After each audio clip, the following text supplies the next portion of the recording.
Hey everybody, Brady here, welcome back to another video. Today we're going to be continuing our dragon speedrun.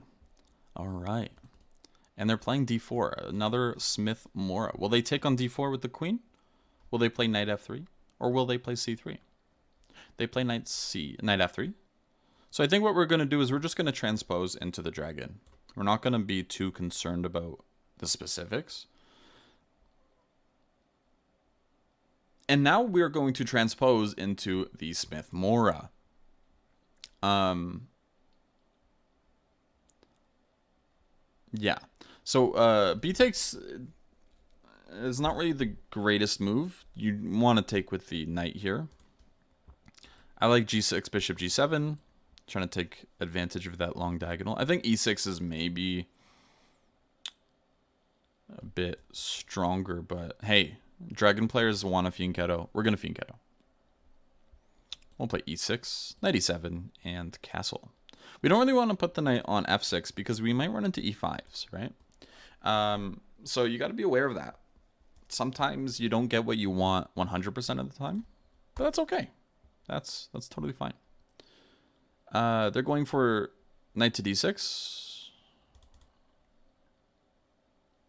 But I think I just want to let them, right?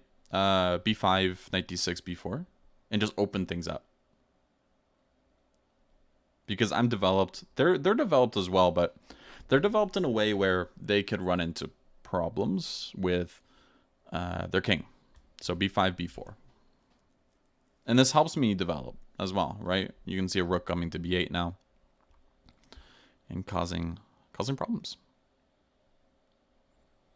So knight d6, b5. Or b4, my apologies, b4. This is my saddest piece on the board. Okay, so this loses material after knight takes c5, unfortunately. Bishop takes.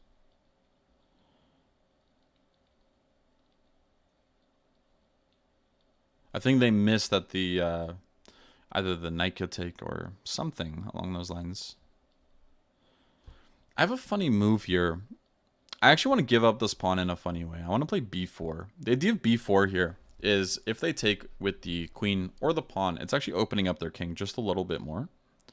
When you're up a bit of material, it's okay to consider these things, I think. I'm going to go rook to b8. It's important to mention that this guy is defended. It's easy to miss that. Right, bishop's moving backwards. I've definitely blundered my fair share of pieces that way. All right. And now I want to go knight c6 and continue on with my development. They could take on c6, but that loses an exchange. Queen takes c6, pawn takes c6, rook takes d8, and then rook takes d8. All right. Interesting. I'm just going to go rook e8. Make sure there's no tactics there, right? Queen takes f8 would be sad to allow. So maybe we avoid it. And queen a5 is interesting. If they take, we can take on c5 and then take on c6. We're up a piece, so that would be good. Otherwise, we're taking on c3. Yeah, let's do it. Queen a5.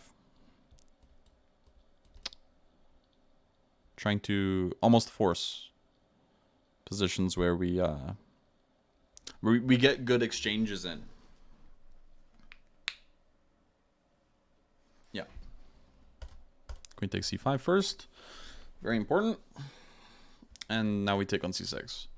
If they take on a7, I'll go rook a8, and we can take on a2 at the end of the day. Bishop d4, I'll take it and still take on a2. And then we can play bishop a6 to b5 to develop it, for example. This pawn is more important to me than the c pawn, because we also get the 7th rank and we get a lot of activity for it. They could go king b1. Right, that was defended, but now bishop a6. It's a nice move to throw in. Bishop takes c3 next. I'm just trying to create attacks with tempo It's always good to. It helps, right? Bringing your pieces into the game with attacks is always nice. We'll take on c3. Again, we're just taking undefended pieces right now. And rook a1 check would trade off, I think, in a position of strength. So let's do it. Rook a1 check. I don't know if I'm missing anything stronger. It's definitely possible. I do it all the time. But I'm just trying to celebrate the position for what it is, not for what it could be, right? And that's why I played this. Rook d8 check, just throw the move in because you never know if they blunder their rook. So we're just going to be doing a bit of a cleanup job now. And they end up resigning. Okay, cool. So we might have missed something. I have no idea. Computer says we blundered a little bit, so gotta find out. Takes. It does say knight f6 is good. I'm always just worried about e5, but I guess knight g4, this guy's hard to defend, right? Queen a5, we had an attacker. That's a little strange, but it does make sense. Normally when you win a pawn like this, you just don't want to worry about complications. You just want to develop naturally, but this does look quite convincing. g6, bishop g7 also looks like we have a fantastic position. b5 is actually one of the top moves, which is awesome. Yeah, so I'm not really sure exactly what we did wrong here. I don't think we did anything wrong, honestly. Bishop b5, queen a5. Nope. Honestly, it felt like a pretty routine game. We won a piece because they put a piece on a square it really shouldn't have been. And that's kind of the lesson for this game is, hey, be careful where you put your pieces. Knight to d6 is a much better move here. I still think we're quite good. We're doing okay here. Happy to make this move and maybe rook b8 or c4. Still, I think I'd still play that position.